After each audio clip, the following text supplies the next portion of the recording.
obrigado por monetizar um podcast que eu nem monetizei ainda. É um talk show,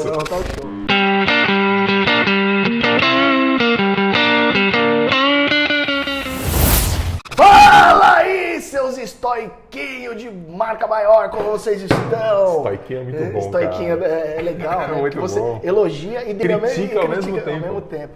Denão, seja muito bem-vindo. Como é que você tá, brother? Estamos aqui com o professor Denis, ele que se formou em Berlândia. Fez filosofia lá. Berlândia. Queria ficar pobre, né? Falei, não, eu vou estudar muito uma coisa errada que não vai me dar dinheiro. Vou estudar muito filosofia. Que legal. E deu certinho. Deu certinho.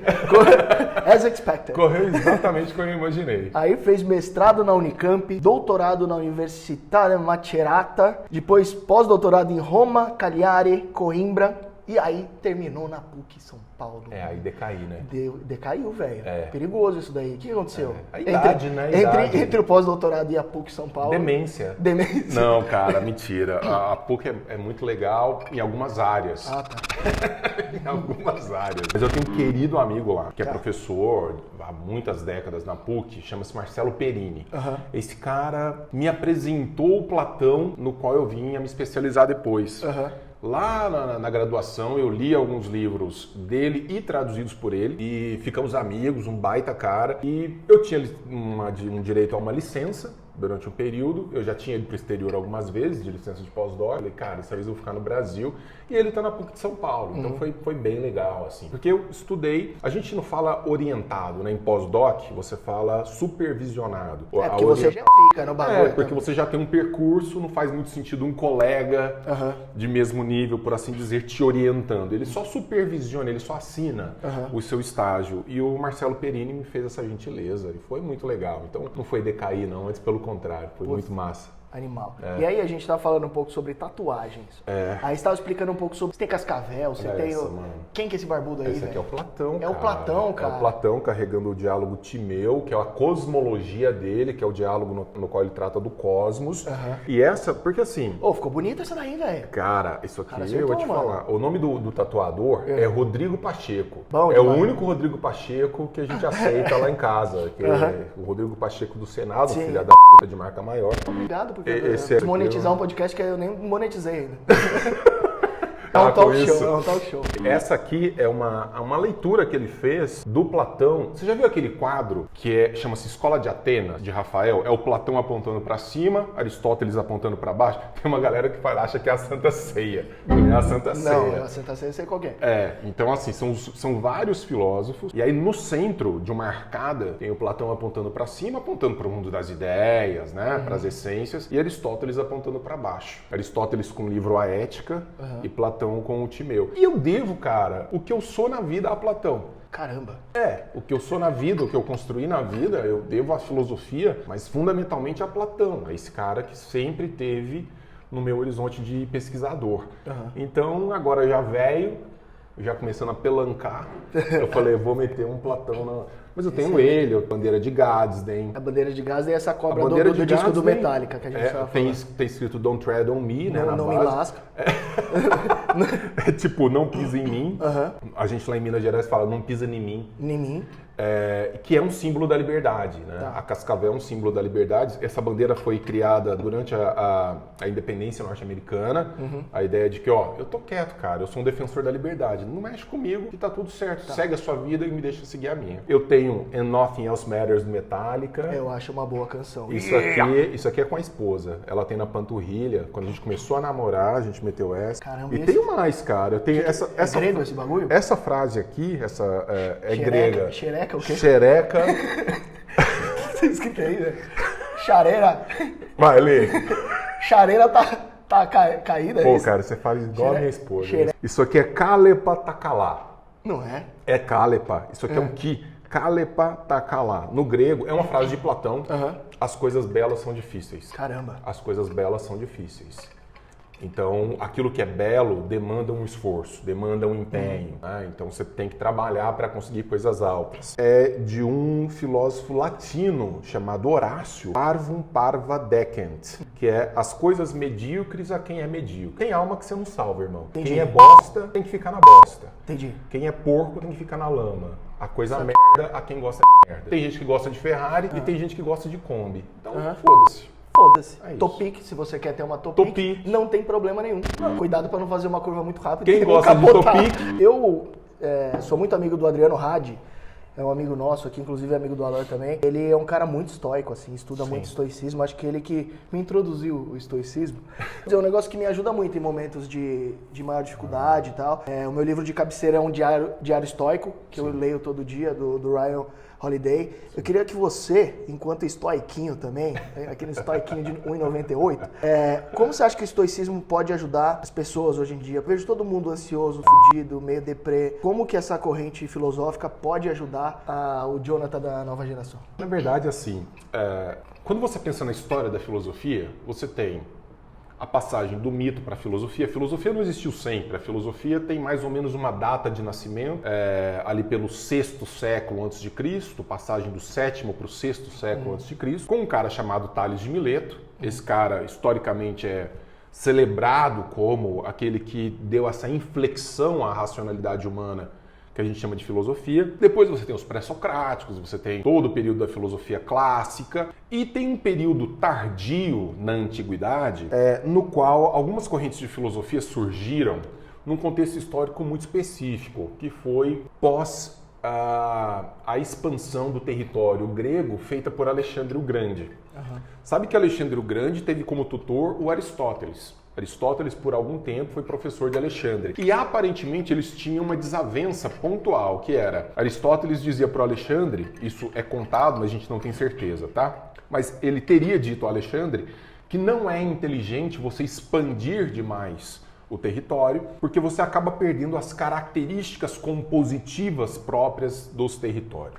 E foi exatamente isso que Alexandre fez. Contrariou Aristóteles e expandiu o território, e ele promovia casamentos, a ideia dele era tirar a concepção de polis, de cidade, de característica da cidade, e abrir o cosmos. Então, o homem como cidadão do mundo. Então, você não é mineiro, você é do Brasil, você não é paulista, você é do mundo. E isso causou um impacto muito forte na cabeça dos gregos. Porque os gregos se viam como gregos, né? Especialmente o ateniense. Ele tinha um puta orgulho de ser ateniense e das características próprias da civilização ateniense. Por isso, a partir da expansão territorial promovida por Alexandre, as correntes da filosofia passaram a se ocupar mais de temas que buscam um certo conforto da existência.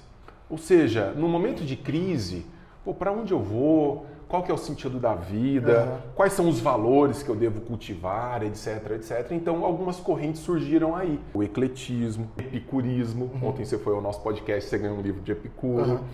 E o estoicismo surge aí. Surge como um movimento filosófico, uma corrente filosófica, para tentar sanear a existência humana. E de que maneira eles tentam sanear a existência humana, trazer esse conforto e entender as dinâmicas da vida? Tem uma palavra essencial para o estoicismo que é ataraxia, que é você procurar uma existência imperturbável, tanto quanto possível. E como é que você torna a sua existência imperturbável tanto quanto possível? Em primeiro lugar, abraçando racionalmente a realidade, tendo o que eles chamariam de um amor pelos fatos. Quando você tem um amor pelos fatos, você tende a sofrer menos.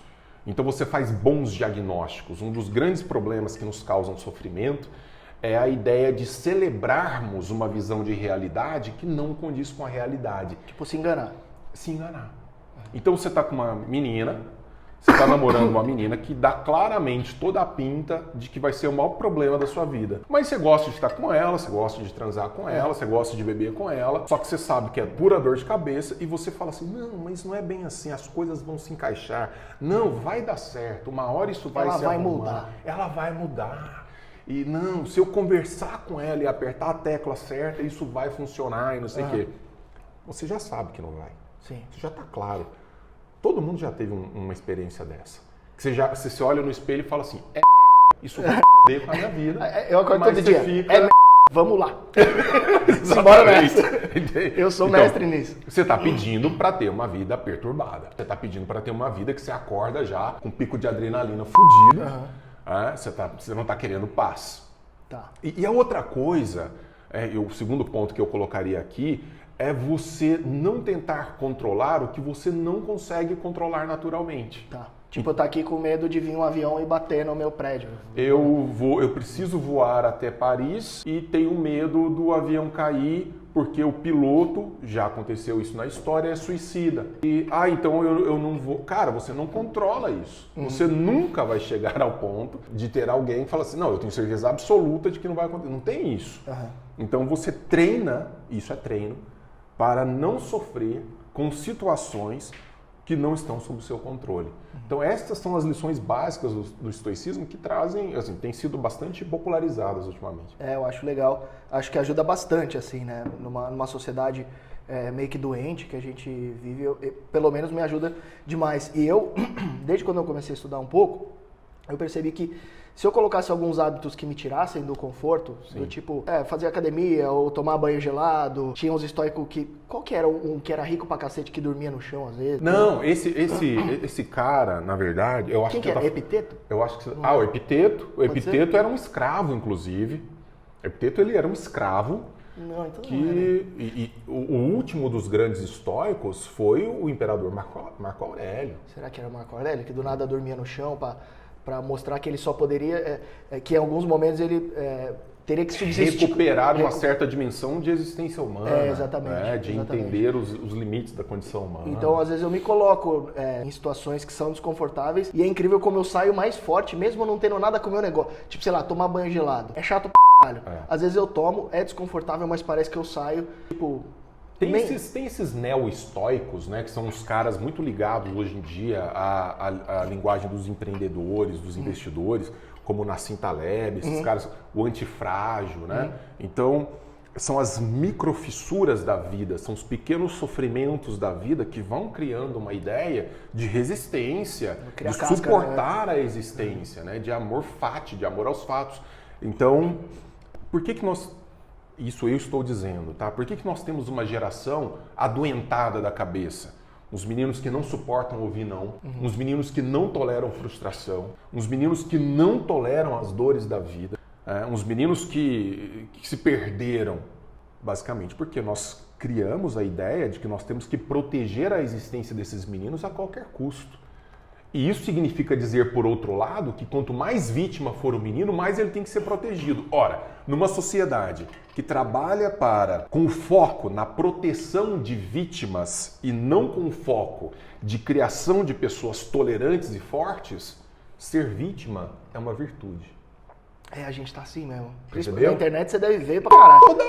Toda hora eu abro a internet e falo assim, cota pra não sei o quê. Agora...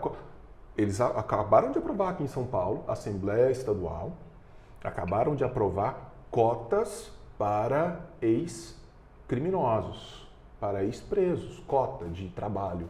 Daqui a pouco, não vai demorar, vai ser muito mais difícil arrumar trabalho para um cara que estudou, construiu uma carreira, do que para alguém... Pegou busão lotado, se fudeu. Que foi ralar, etc., do que para alguém que tem algum tipo de, vamos dizer, passado, desculpa... né? social ancorado em lei para conseguir trabalhar, etc, etc. Você falou bastante sobre racionalidade, assim, né? E sempre que as pessoas ouvem a palavra racionalidade, parece que se deixa a paixão de lado e que isso é meio feio. As pessoas romantizam muito esse negócio de você ser emocional é bonito. O emocional é bonito e no fim das contas eu percebo que... eu acho que a raiz da palavra paixão é inclusive sofrimento, não é? O pathos, né, no grego, é afecção, que pode ser sofrimento, que é aquilo que te tira de uma condição natural e que te tira de uma condição que vai dar patologia, que vai cair no universo da doença, da desmesura, da desmedida. Então, cara, não é que nós temos uma dimensão emocional evidente. Todos nós nos apaixonamos, a gente ama, a gente sente as coisas, isso é uma dimensão da emoção. Só que o que esses filósofos, né, que nos ensinaram tanto, o que eles estão dizendo? Que não é bom você guiar a sua vida pelo pathos, pela paixão, pelas emoções e pelos sentimentos. Isso, ok, é uma dimensão da existência. Só que, se eu sou o cara que sou guiado pelo pathos, pela emoção, pela paixão, eu sou não um homem livre, eu sou um escravo. que é um homem livre? O homem livre é aquele que faz escolhas racionais para a sua existência e consegue manter os princípios necessários para sustentar essas escolhas racionais. O que eu estou querendo dizer? Eu acabei de almoçar. Aí você aparece aqui com uma puta de uma lasanha maravilhosa na minha frente. Se eu for ceder às minhas paixões, eu como essa lasanha, mesmo sabendo que isso vai me fazer mal. Não, mas eu coloco a razão à frente da minha atuação e digo assim, olha, eu estou muito satisfeito, tá linda, deve estar deliciosa, mas eu controlo o meu pathos. Eu afasto a lasanha. Isso nas relações humanas. Isso nas relações de investimento. O cara que está lá na frente do computador, tradezando, aí ele olha, perdeu. Ele olha, perdeu. Ele falou assim, agora eu vou dar um all-in, cara. Agora eu vou pra cima, eu tô na adrenalina, foda-se. Ele tá sob o efeito de pathos. Se fudeu. Sim. Quando ele perde o governo da racionalidade, ele se fudeu. Então, a ideia não é isso, imaginar que nós temos que ser seres frios e robóticos. É que nós, tanto quanto possível, vamos buscar soluções num instrumento que é muito melhor, que nos garante soluções muito mais eficazes na racionalidade. Caramba. E por exemplo, você é casado e tal, tem tatu, fez tatu junto, os cacete. Como que a parte de apaixonar e talvez trocar uma parte da sua vida e conviver com outra pessoa que é totalmente diferente, como que isso não é um embate à sua racionalidade? Porque você tem que ceder em alguns momentos e ser irracional, às vezes pelo bem do outro, né? Onde que isso encaixa no Cara, eu vou te falar da minha vida pessoal. Eu tô casado, ano que vem são 10 anos de casamento. Eu nunca imaginei que eu fosse estar com uma pessoa durante 10 anos. E no começo do meu relacionamento com a Bárbara, ela sofria com algumas coisas comigo e eu sofria com algumas coisas com ela. Por quê? Porque eu criei uma expectativa com relação a alguns comportamentos dela e ela criou uma expectativa com relação a alguns dos meus comportamentos. Ali você faz uma escolha racional. Eu olho para ela e digo, essa menina tem tais e tais e tais qualidades. Perfeito ninguém é. Bárbara tem defeitos, como eu tenho defeitos, mas os defeitos que ela tem não chegam nem perto das qualidades que ela tem e do bem que ela pode me fazer. Portanto, eu escolho não forçar uma situação, não contrariar uma natureza dela, não criar uma expectativa que vai machucá-la e vai me machucar para que a gente possa ter uma boa convivência. Então, essa é uma decisão de amor. A decisão de amor é uma decisão, antes de tudo, egoísta. Eu estou pensando em primeiro lugar em mim. E a Bárbara só está no meu horizonte porque ela me faz bem, porque ela defende os valores que ela defende, isso faz sentido para mim, porque ela age do jeito que ela age, isso faz sentido para mim. Agora, o amor que agride, o amor que violenta, o amor que esgarça você por dentro, cara, que te faz sofrer. Tem gente que fala assim, não, essa pessoa me faz sofrer, mas eu a amo, então eu vou aguentar isso. Isso não é amor, isso é pathos. Síndrome de Estocolmo. Isso é doença, cara. Isso é doença, você tem que se livrar disso. E para se livrar de uma pessoa que te faz mal, você não precisa deixar de amar. Você precisa começar a gostar mais de você também. Você só precisa, em primeiro lugar, entender o que é o verdadeiro amor. Que o amor, antes de tudo, tem que ser egoísta. Porque quem ama? Sou eu que amo. Se eu saio do cálculo, não faz sentido falar em amor. Entendi. Se eu tô sofrendo, não faz sentido falar em amor. Então isso é pathos, né? Então, a maioria das pessoas muitas vezes pensa que amor é essa doação cega. Essa bosta do Pequeno Príncipe de que você é responsável por aquilo que você conquistou. Foda-se. Eu não sou responsável por ninguém. Por ninguém.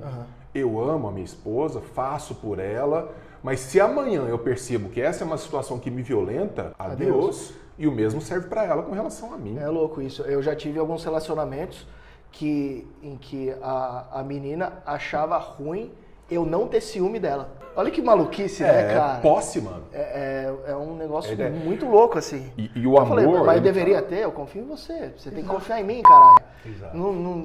Cara, ciúme é um negócio que eu nem sei o que é, assim. Eu acho que eu já nasci meio estoiquinho no bagulho. E você tava falando um pouco sobre a sua relação com a sua mulher e tal. E esse nosso amigo Adriano Hadi, depois sigam ele, Adriano Hadi, entre o A e o D tem um H ali. E ele só dá mentoria e fala de estoicismo para homens. Porque ele acredita, e ele é até às vezes muito criticado na internet por falar as diferenças. É o cara do Campari?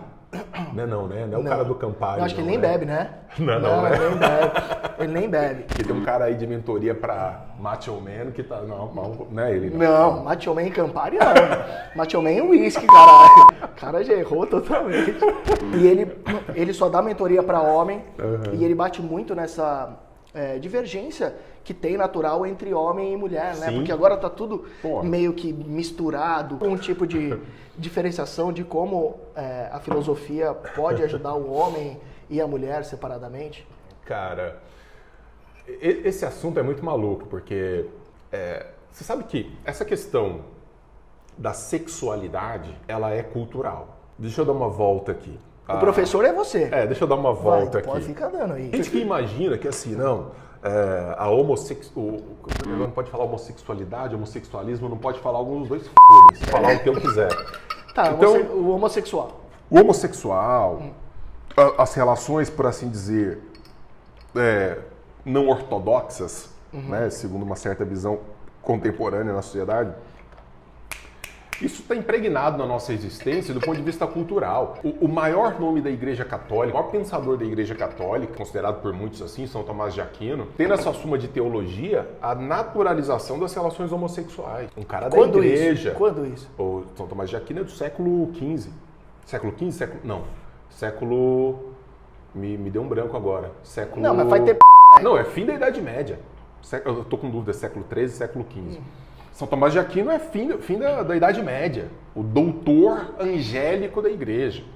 Você olha entre os gregos, tinha uma brincadeirinha, que fala assim, os caras estão se pegando, mas isso surge no 5º século antes de Cristo. Antes disso, era normal a ideia, naturalizada. O troca-troca? Troca-troca. Que maluquice. Era, isso aí nunca foi um problema. O que você vai fazer hoje? Hoje? Vamos! Esfrega essa. Dá uma esfregada nessa. O que você vai fazer? Aqui, só para eu experimentar o negócio. Você sabe que tem uma passagem clássica de um diálogo de Platão que tem um Sócrates, um dos maiores de todos os filósofos, que se encontra com Alcibíades, que era considerado um dos mais belos atenienses. Era um jovem belíssimo, aquele de parar o trânsito. E o Sócrates não queria ter nada com Alcibíades e o Alcibíades queria pegar o Sócrates. Rola essa história forte na antiguidade. E o Alcibíades chega numa hora, num diálogo chamado banquete, ou simpósio. Ele chega, mete o pé na porta, bêbado. O Sócrates, não sei o quê, eu já tentei ter com ele, mas ele me nega, não sei o que lá. Cobrou na frente da galera. Da galera, na rodinha. Aí, inclusive, teve uma noite que a gente dormiu junto, mas ele só me abraçou, não aconteceu nada. O Sócrates é um canalha. Não quis me pegar de verdade. Aí o Sócrates fala assim, porque Alcibíades, você queria... Essa era a visão dos gregos das relações homossexuais. Era uma troca de virtudes. Por isso que acontecia, não raras vezes, de um homem mais velho e sábio com um jovem. Um cara cheio de juventude e beleza. Então era a ideia de você promover uma troca que seria benéfica a ambos. Não podia trocar ideia num bar, por exemplo? Tem que estar pelado? Não, tinha que enfiar no bumbum. O Sócrates fala assim, porque você queria trocar uma coisa comigo de menor valor por uma coisa de maior valor. Porque o que você tem para me oferecer é o rabo é uma juventude que acaba. E a minha sabedoria é motherfucker. E o que eu tenho é muito superior, então eu sairia perdendo na troca. Fudeu o Alcibíades fica louco da vida.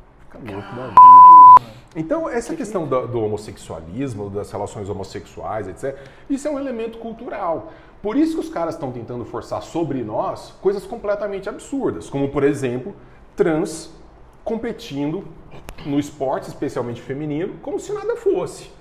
Aí você pega um cara do meu corpo, 1,98 m de altura... Testosterona nas alturas. Injetado de testosterona, que vivia uma vida inteira como homem, aí eu falo assim, que vontade de ser mulher. Vou lutar boxe. Vou lutar boxe.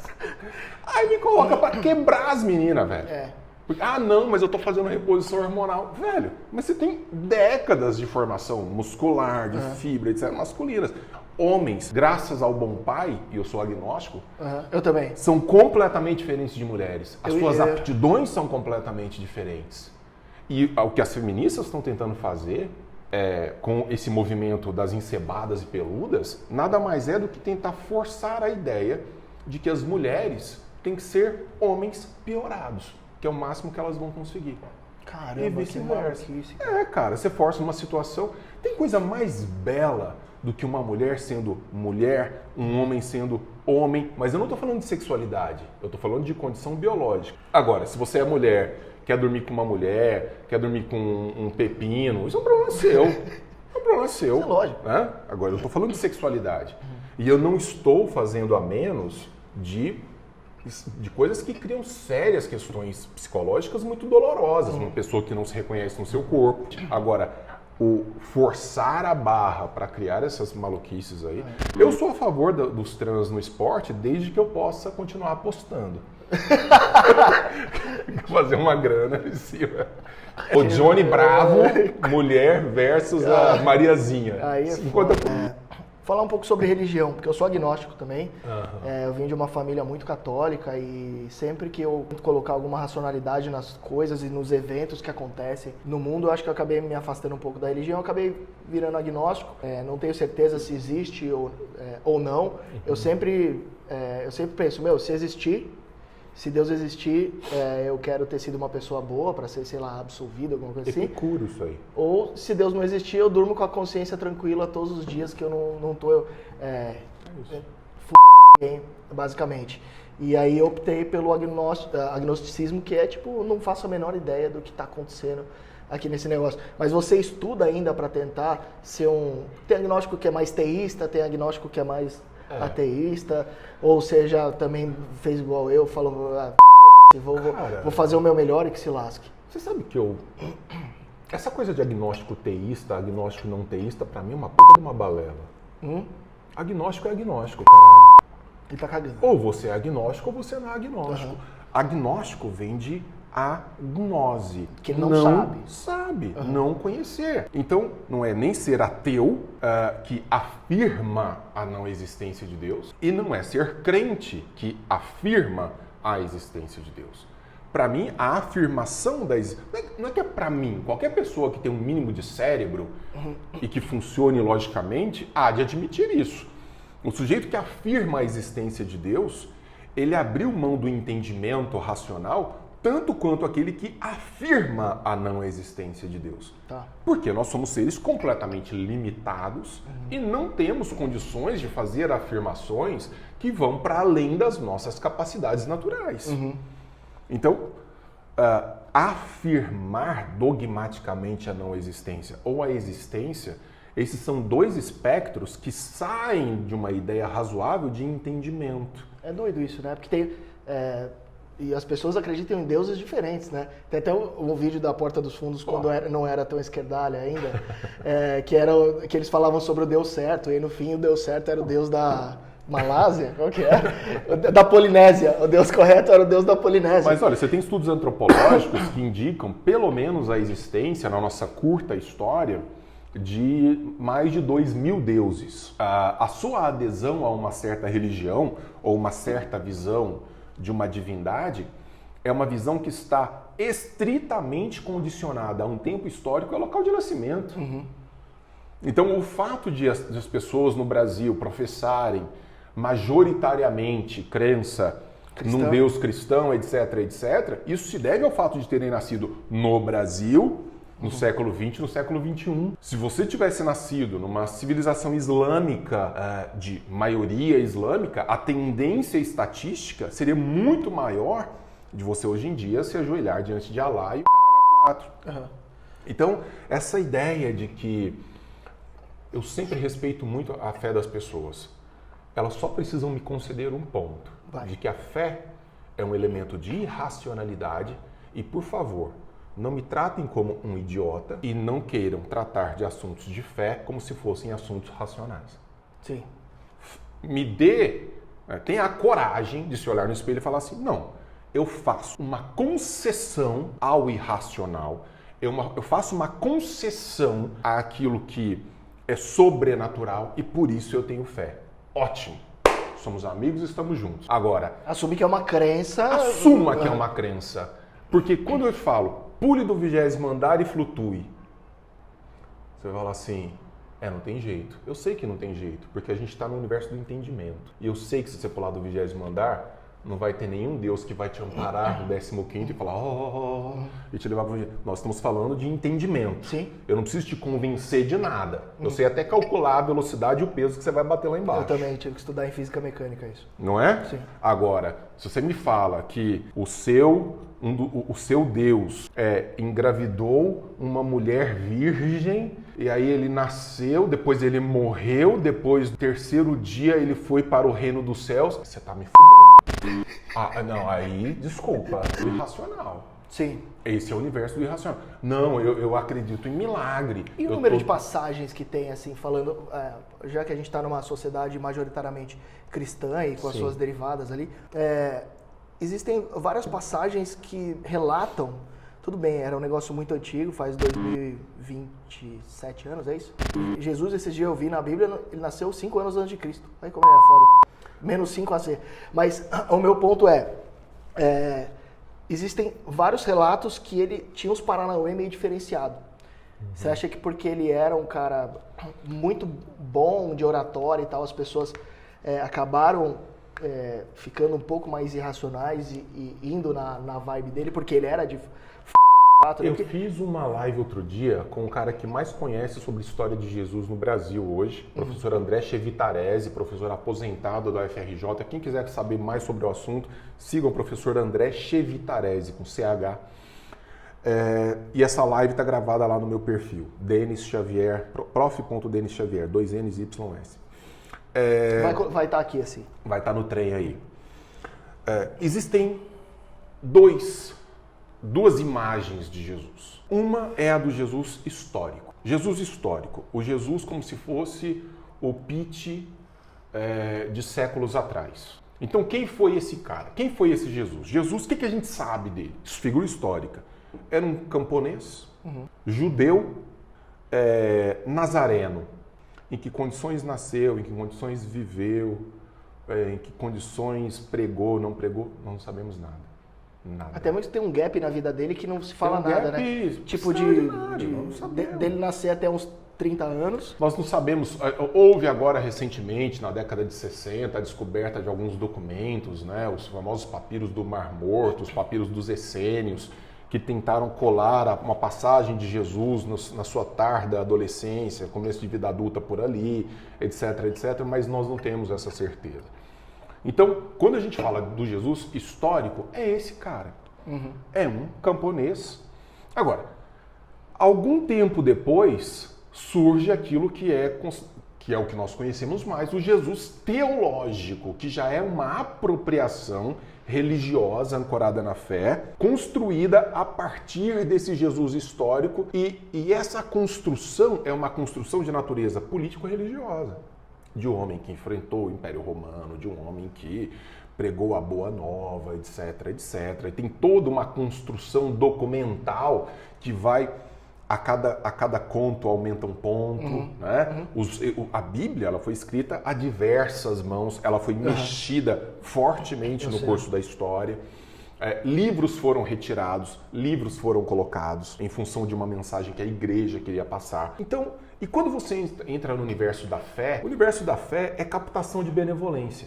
Quando você diz, eu quero acreditar, o Carl Sagan fala uma coisa que é brilhante, ele diz assim, você nunca vai convencer um crente de nada do ponto de vista racional. Se eu escavar aqui o fundo desse prédio e encontrar o corpo de Jesus, que provaria que ele não foi aos céus, eu não acabaria com a igreja.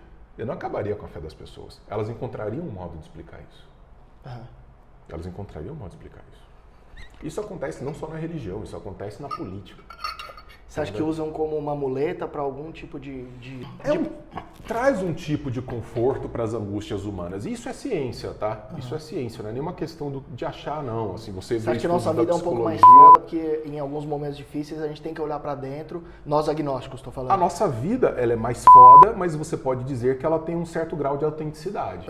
Que é, eu tenho que viajar com um Fusca com um cilindro, eu vou viajar com um Fusca com um cilindro. Eu não vou imaginar que ele seja uma Ferrari, porque ele não é.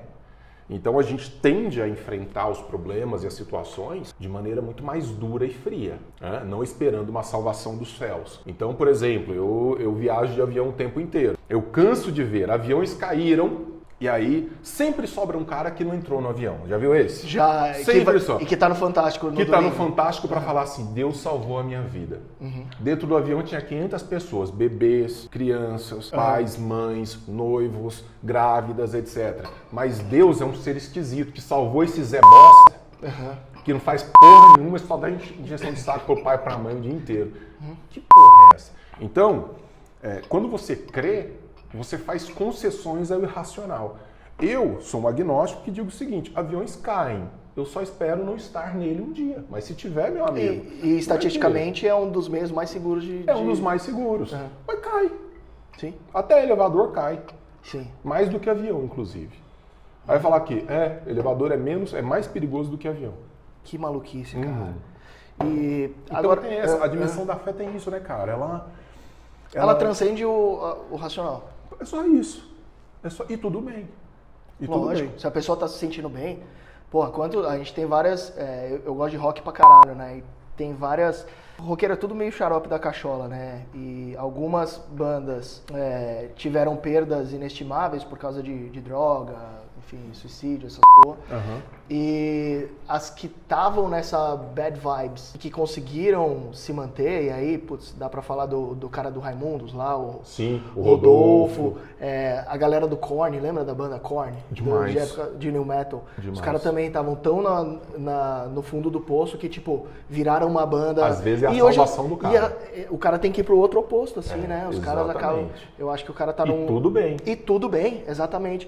Às vezes eu vou ao psiquiatra, eu sofria, hoje eu tô bem controlado, de muita ansiedade. Eu tive crises de ansiedade muito fortes. Imagina um professor... Não, eu já tô curado também. Mas crises de ansiedade muito fortes, assim. Especialmente, veja, eu, professor palestrante, para falar para público grande. Pô, eu vivo disso. Aí, cara, me dava umas crises que me travavam. E eu comecei a frequentar um psiquiatra e toda vez que eu ia fazer consulta ele me falava exercício físico, alimentação, etc, etc. E como é que tá a busca espiritual? Ele me perguntava. Eu falava, eu tô na busca da filosofia. Ele falava, não, tá bom. Mas para você ver que dentro da prática médica, da psiquiatria, da psicologia, existem evidências de que pessoas que creem tendem a enfrentar melhor situações de problemas na vida. Desde que elas não consigam enfrentar racionalmente, como diriam os estoicos. Os estoicos iriam dizer, cara, não, o irracional não, amor aos fatos. Mas tem gente que simplesmente não dá conta, não segura as pontas. E daí vai buscar na religião. Eu tenho uma mãe, minha mãe, ela tem uma relação com a religião hoje, mas vamos dizer assim, menos enfática. Mais tranquila. Mais tranquila. Mas aquelas beatas chata pra caralho. Não, nunca foi. Mas ela tinha uma coisa de sacrifício. Minha mãe, que fez cirurgia de joelho, caralho, ela atravessava aquela passarela como é que chama São Francisco. Aparecida, de joelhos, velho. Metia o joelhão no chão e ia, mãe, pra quê? Ela me faz bem, tudo bem. Então tudo bem. Bem, caralho. Agora, ela tem convênio para operar o joelho na saída? Tem convênio na Unimed, Unimed não tá vendo isso aqui e tal. Mas acabou e tal. Hoje ela não faz mais isso. Porque eu já tive uma conversa com ela. Eu falei, mãe, caralho, que Deus é esse que se compraz na dor? É doido isso, né? Que Deus é esse que tem prazer no seu sofrimento? Se o meu filho passar no vestibular, eu vou parar de beber cerveja, que é um negócio que eu tenho prazer em fazer. Mas esse Deus seu é um Deus que no júbilo, na vitória, ele quer a sua dor, ele quer o seu sofrimento, ele quer que você deixe de ter prazer na vida? Esse Deus é... Mas Jesus não veio para dar uma mudada nisso daí? Porque o Velho Testamento era um Deus bem... sanguinolento, meu irmão. Sanguinolento, né? Era pau. E aí Jesus, eu acho que veio meio... uma vibe um pouco mais good vibes, um Deus... mais legal, um Deus mais compreensível. O Deus do amor. O Deus do amor. O problema é que dentro dessas visões religiosas e míticas, você tem apropriações as mais variadas, né? Isso acontece dentro do Islã. Você tem leituras mais amenas, você tem leituras mais ortodoxas, mais radicais, menos radicais. Então, dependendo da ordem religiosa ou do grupo religioso ao qual você pertence, por exemplo, dentro da igreja católica, você tem a Opus Dei, que tem uma leitura mais fundamentalista. É aqueles caras que dá chibatada, o Opus Dei? Tem coisa desse nível, de colocar, eu esqueci o nome agora, mas que coloca aí negócio na perna, no braço, para ficar sentindo a dor da penitência, para né, espiar pecados, né? Você tem igrejas evangélicas que são muito mais soft, você tem igrejas evangélicas que se o cara pecar, então ele tem que pagar 30 flexões de braço e, sabe, tem as células que cada uma fica se vigiando e tudo, parece a polícia Red Scare nos Estados Unidos na época do McCarthy. Então, é uma coisa da vigilância. Tem de tudo. Sempre que eu penso em filósofo, e é por isso que eu gostei muito de você logo de cara, né? Eu estudei na PUC e, tipo, galera de filosofia ficava fumando maconha e falando bosta o dia inteiro. Sim, a maioria é feita disso. Né? É de uma galera que acha que ser rebelde, que ser diferente, é ser ceboso, peludo, fedido. E enquanto o pai trouxa paga a faculdade. E quando, na verdade, ser rebelde nessa estrutura é andar de terno e ir atrás de ganhar sua vida, fazer seu dinheiro. No dia que apareceu um cara na faculdade de filosofia, de terno, lidando com a vida, com as coisas do mercado, etc., você fala assim, opa, esse cara é rebelde. Você acha que é por isso que você se destacou, assim, dentro do seu meio? Cara... Porque você é um cara extremamente respeitado, né? Mas dentro da academia existe um certo ranço comigo, né? Você quer mandar alguém se lascar naquela câmera 2? Cite nomes. Só o sobrenome, vai. Ele já ofende a família inteira. Cara... Deve ter umas panelinhas, né, de gente tosqueira. Quem defende os valores da liberdade como eu defendo dentro da Universidade Brasileira hoje? Nas humanidades? Cara... Não, é bizarro, cara. Então, assim, eu me contra-destaquei. No sentido de que... Uma vez foi o anti-herói ali. Uma vez eu participei de um podcast com o Bruno Garchagen, ele conduziu o podcast do Instituto Mises Brasil. Legal, hein? Sigam Mises Brasil. É legal, legal pra caramba.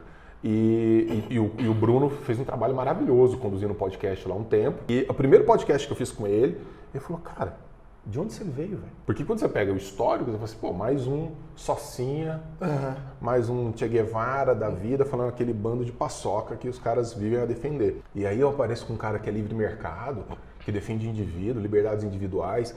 Então, pra contrariedade da academia brasileira, os caras me olham muito mal. Eu fui presidente de grupos de pesquisa de estudos em Platão, né? Então... tenho uma carreira séria dedicada ao estudo da filosofia. Quando eu me abri, no sentido metafórico da palavra, né, para o mundo da liberdade e manifestei isso publicamente, os caras viraram as costas como se eu fosse um enviado de Satanás. Que maluquice. Assim tá? Mas é porque eles estão cumprindo a agenda deles ali, talvez. Eles têm uma agenda ideológica. Então hoje a gente entrou num modelo mais pacífico. Num primeiro tempo foi muito ruim. Na PUC como é que tá hoje? Porque antes você falava que você era de direita, meu irmão, cara, do mesmo jeito. parecia, Daí pra pior. Falava que você era Satanás. Daí pra pior. Parece que... O que eu acho triste, eu fiz doutorado na Itália, como você disse no começo. Eu estudei com um dos maiores nomes de história da filosofia antiga do mundo, o professor Maurizio Migliori. Pra mim, o maior. E esse cara nunca, em 3 anos de doutorado na Itália, ele nunca me perguntou sobre a minha religião e sobre a minha posição política. Nunca. E a gente saía para tomar uma, comia, viajava junto, etc. Ele nunca, Denão, e aí, cara, você é de direita, você é de esquerda? Nunca. A preocupação dele era a seguinte, você tem uma pesquisa para conduzir em Platão, eu quero essa pesquisa no nível nosso... High level motherfucker. High level motherfucker. Você se vira. Se você é de direita, se você é de esquerda, caguei. Por isso que os caras têm a história que têm.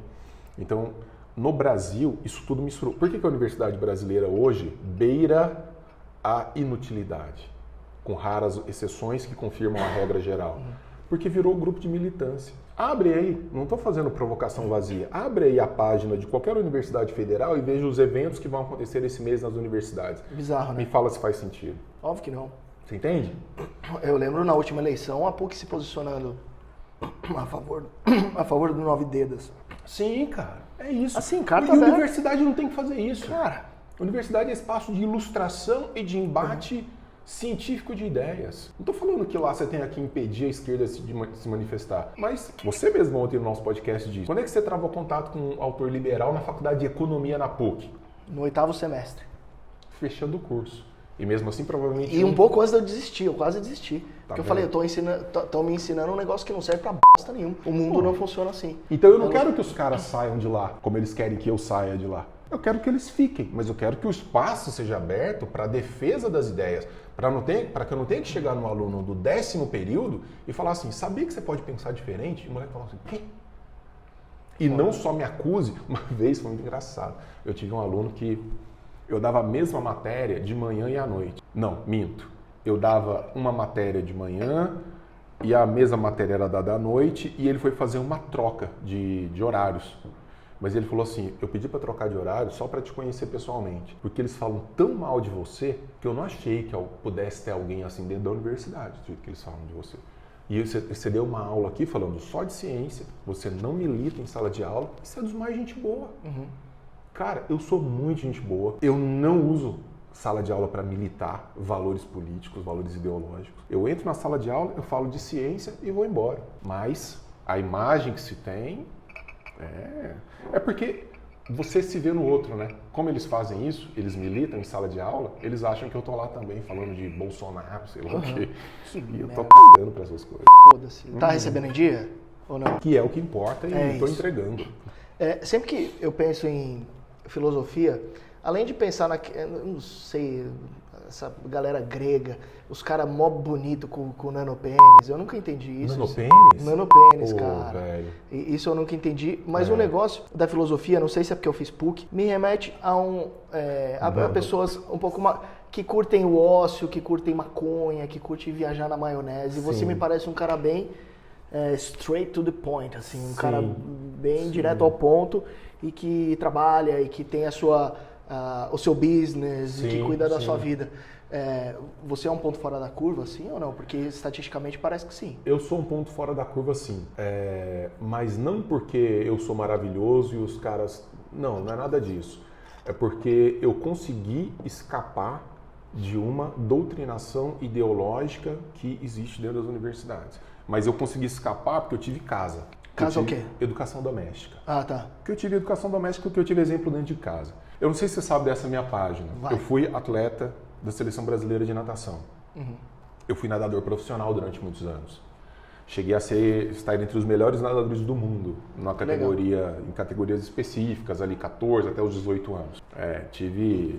Fui campeão brasileiro, sul-americano, mundial, etc. Então tive uma carreira ali. E a educação doméstica, somada a uma vivência com a minha família, me ensina o seguinte, cara. Empenho, resultado. Muitas vezes empenho, o resultado não vem do jeito que eu quero. Inveja alguém? Trabalha, vai pra cima, faz o seu corre. Procure não depender das outras pessoas. Não tente obter aquilo que você não fez por merecer antes. Então quando você tem essa base... De onde que veio isso? Da sua mãe? Construção, isso veio mãe, veio pai muito forte. Meu pai é um cara apaixonado por ciência, foi atleta, sempre foi um defensor das liberdades. Então, isso tudo se misturou com a vida esportiva. Então, é isso. A vida nem é tão complexa assim. O problema é que essa galera... a meritocracia já estava incutida em você desde sempre. Mas é a ideia de que, assim, o mundo é injusto. E para combater a injustiça, você não pode forçar uma ideia de igualdade de resultado. Quando você força uma ideia de igualdade de resultado, você acaba com aquilo que tem de melhor, as diferenças entre nós. Então, o que eu digo? Todo mundo tem que ter o direito de comer, todo mundo tem que ter o direito de dormir, todo mundo tem que ter uma escola razoável, básica, para que o sujeito possa se catapultar. Agora, é até aí. Depois, meu irmão, você querer que eu pegue um marmanjo e fale assim, eu acho que a sua vida tá muito difícil. E aí o cara passou o quê? O cara assistiu Sessão da Tarde a porra da vida inteira, nunca fez questão de trabalhar, estudar, mesmo tendo a oportunidade, por isso a ideia da oportunidade, e ficou lá. E eu tenho que pagar pelas escolhas desse merda? Eu vou te colocar para pagar pelas minhas escolhas ruins? Não, cara, isso não é justo e isso cria um desequilíbrio social que joga todo mundo para baixo na pobreza. Então, nunca combater a desigualdade. Nunca combater a desigualdade. A desigualdade é o motor do mundo. Combater a falta de oportunidade. E a falta de oportunidade, ela se dá lá na base. Ela não se dá fazendo política pública bosta de cota isso, cota aquilo, bolsa isso, bolsa aquilo. Cara, estudei no Bandeirantes, meus amigos todos passaram na USP. Caralho. Cara, se eu fizesse um ano de cursinho, ia passar também. A universidade pública é a maior produtora de desigualdade social do Brasil. Quem tá nos cursos mais concorridos e que dão grana? Você entende? Então, a questão, velho, é... Ensino profissionalizante, né? Porque na Europa é bem pra comum, caralho. né? Eu acho que é um puto... Bom demais. Acho que na Alemanha é muito forte, né? Aqui o cara faz um trabalho braçal, ele entra na faculdade para colocar na internet, primeiro da família fazendo faculdade de sei lá o quê. Ele vai sair da faculdade, ele vai fazer o mesmo trabalho braçal que ele fazia antes com um tubo enfiado na bunda, porque ele não tem o que fazer com aquilo. Formado.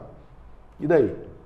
Aí o outro, que é mais esperto, fala assim, cara, eu vou fazer um curso técnico, ele vai me dar grana e vai me dar prosperidade. E vai mesmo, porque tá faltando mão de obra. Você tá no mundo do trabalho, você sabe como falta mão de obra qualificada. Cacete. Né? Então, é isso, cara, é uma mentalidade meio torta, né? É doido isso que você fala que é ansioso também, e que é roqueiro, é motherfucker, é harleiro. E quando eu penso nos filósofos, assim, me vem a ideia que é uma pessoa que está sempre meio que ociosa, naquele ócio, Não, cara, ócio criativo. Mas o filósofo... Que agora tá muito nessa vibe, o filósofo é um bicho motherfucker. Ele tem que ser. O filósofo é o cara que contraria o status quo, a ordem estabelecida. Você já viu esses, aspas, filósofos de rede social, de mídia e não sei o quê, que falam coisinhas pra agradar? Tipo coachzinho de... Tipo coachzinho de alma. Esses caras, velho, eles não são filósofos nem aqui nem na China. O filósofo, ele fala o que tem que ser dito. Ah, não, mas falando isso eu vou perder seguidor, eu vou perder palestra. Foda-se. Sócrates morreu por falar o que falava. Jordano Bruno queimou, Jordano Bruno foi queimado em praça pública. Benjamin, o cara morreu na merda. A vida do filósofo é uma vida de enfiar o dedo na ferida do nego. Então, assim, é hardcore. Só que para fazer isso de maneira qualificada, você precisa de ócio, que é uma palavra que vem de skolé no grego, que vai da escola. O que você fica na escola? Aí eu buguei, cara. Não, o que você fica fazendo na escola? Senão tomava umas Mas você tá no ócio. Você tá aqui, ó, sentadão, ouvindo. Você não tá capinando um terreno. Nós precisamos de um ócio para construir pensamentos de boa qualidade. Por isso que Aristóteles fala que a filosofia surge no momento em que as necessidades básicas do homem foram resolvidas. Se eu estiver preocupado com o que eu vou comer amanhã, é muito difícil fazer filosofia. Por que o Brasil é um país de analfabetos e analfabetos funcionais? Porque o Brasil é um país pobre. De gente pobre. O cara tá pensando no arroz com feijão de amanhã. Claro, velho. Se chegar num sujeito que tá preocupado se amanhã o filho dele vai conseguir comer um pedaço de pão ou não, e nós temos muita gente no Brasil assim, aí eu vou chegar nele e falar assim, escolé do grego, não sei o quê. Ele fala, no seu c... É o mínimo que ele vai me falar e merecidamente. Lógico. Que maluquice. Você tem que estar minimamente estabelecido e aí você consegue fazer filosofia.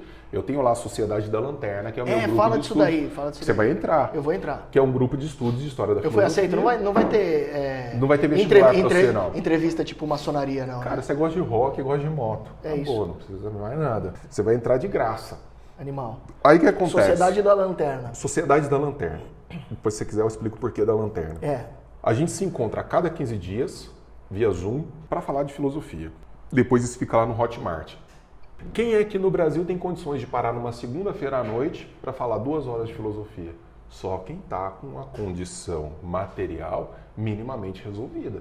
Se eu tiver com um cara na Sociedade da Lanterna que ele está assim, eu não sei se eu vou tomar café da manhã na terça-feira, cara, ele dificilmente vai estar presente ali. Então é isso, nós precisamos encontrar esse básico. Na pirâmide de Maslow já é o cara da meiuca para cima ali. Porque senão, cara, ele não consegue parar para fazer filosofia. Né? A filosofia demanda esse certo ócio para pensar a verdadeira causa das coisas, a razão de ser das coisas.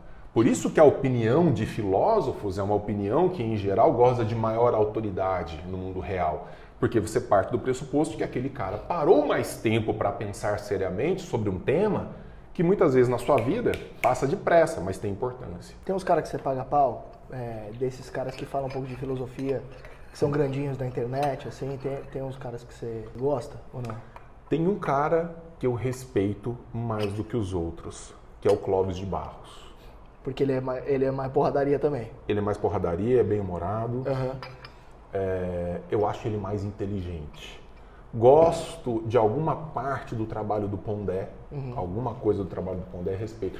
Respeito eu tenho por todos, porque o cara que resolve falar de filosofia no Brasil, certo. Já é um vencedor. Mesmo que fale merda, aqui ou ali, já é um cara que merece respeito. Mas eu não gosto nada do trabalho no sentido dos posicionamentos do Karnal e também do Cortella. Não são caras que estão muito assim, não me apetecem tanto. Já dos 4, né, mais conhecidinhos, o Pondé e o Clóvis, sim, eu gosto mais. Tá, agora eu quero que você fale um pouco sobre a Sociedade da Lanterna e do Beyond the Cave Podcast, que foi o podcast que eu fui ontem. Os caras me compraram um Glenlivet, tomei meia garrafa lá, fiquei biruta, mano. Cara, então, a Sociedade da Lanterna é isso, velho. Assim, é porque é tanta merda. É quinzenal? É quinzenal? É quinzenal, fica gravado no Hotmart, mas qual foi a minha ideia? Quem gosta de filosofia ou quer aprender a gostar de filosofia, quer travar contato com a filosofia para sair do mundo merda do cotidiano. Porque, bicho, se você vive de jornal e de rede social, o seu cérebro hoje não é mais do que uma azeitona. Entende? Isso assim, isso é fato. Sim, é fato. O cara fica lá dando refresh em rede social e jornal do dia. Lascou. E aí só fica fazendo comentáriozinho porque o Lula não sei o que, Bolsonaro não sei o que. O cérebro faz isso. Agora você tem uma Ferrari guardada aqui, andando nela como se fosse um fusquete. Não. Então vamos aumentar o potencial disso. E a filosofia é o modo para si. É um dos melhores modos para se aumentar esse potencial. E tem uma galera muito interessada. Aí eu abri a Sociedade da Lanterna para trazer essa galera para o mundo da filosofia de uma forma didática. Então, cara, nunca falei de filosofia, não travei contato com isso, nem para a Sociedade da Lanterna, porque ali você vem desde o começo e a coisa vai crescendo. Por que a Sociedade da Lanterna? Tem um cara na antiguidade, chamava-se Diógenes de Sinop, ou Diógenes o Cínico. Cínico vem do grego cachorro, porque ele era um cara que tinha profundo desprezo pelos valores sociais, ele tinha um profundo desprezo pelas opiniões comuns dos homens e tudo. Até tem passagens maravilhosas, como aparentemente um dia ele estava tomando sol na praça, todo esticadão lá, e Alexandre o Grande chega com um grupo de guerreiros. Ah, você que é o famoso Diógenes e tal, filósofo, queria saber o que eu posso fazer por você. Alexandre o Grande, não era o Zé das Couves. Eu falei, você pode começar saindo da frente porque eu estava tomando sol e você fez sombra. Teria sido a resposta ele era dele. Tipo um Fodástico. punkzinho. Punk total. Assim, desprezava, dormia tipo o Chaves no barril. No barril. Esse tipo de cara, né? E conta-se que ele andava com uma lamparina, com uma lanterna durante o dia, procurando um homem verdadeiro. O que significa para ele? Um homem virtuoso e autossuficiente. Um homem não entregue aos valores que ele nem sabe quais são. Por isso, Sociedade da Lanterna. Por isso que de vez em quando eu apareço fantasiado dele, assim. Eu coloco um negócio meio... fica parecendo um Jedi com uma lanterna na mão, assim. Então, com um dildo. Você pega com um dildo verde, neon. Eu já te vi que ele gira. Não, a glande só gira a cabeça. Aquela lanternona massa, assim. Ela acende a minha com querosene. Ontem você estava com uma espada no meio do bagulho. Eu falei... A galera do Beyond the Cave podcast, eu fui lá umas 3 vezes. Aí os caras, velho, deu muita química. Vem pra cá para apresentar com a gente a cada 15 dias. Você vem de Minas e você fica de co-host com a gente. Surgiu com 3 médicos que gostam de uma conversa alto nível. E, cara, que gostam de história, gostam de cultura, gostam de filosofia. Chama Beyond the Cave Podcast, né? Então, é pra sair da caverna, é um podcast pra te tirar da caverna. E o papo rola muito bom lá. Rola muito bom. Você viu, eu vi, gente boa, os caras muito legais. Tratam muito bem todos os convidados.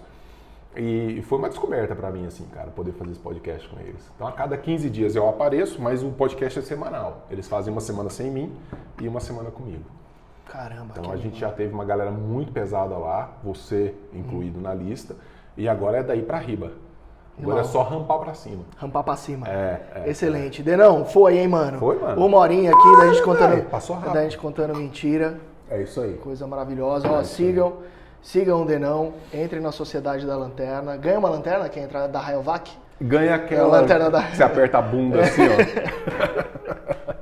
Excelente, Denão. Obrigado, prazer, mano. Véio, tamo junto. Tá? Sigam ele aí, as redes sociais, vai estar tudo aqui em cima. Valeu, moçada. Sextou, bora encher a fuça de álcool. Bora. Saúde.